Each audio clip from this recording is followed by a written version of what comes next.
chỉ tao mua ở bao chầu cho mà tu xia tranh chỉ tao cho đủ có mua nhia té lâu tia gió bao chầu sông luôn anh chỉ trong thia chỉ chia có mà tu xia trâu có tu khen nhẹ chia nhỏ chỉ kể yo có chỉ khứ chỉ mua lên từ yo ba tàu có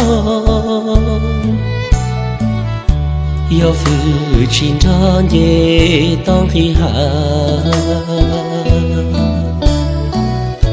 chỉ mua chế trả mua chế rong nhỏ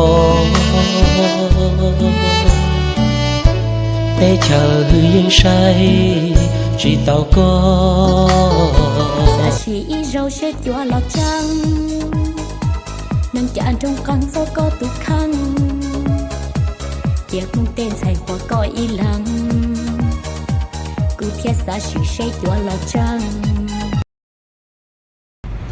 Em ơi. Dạ.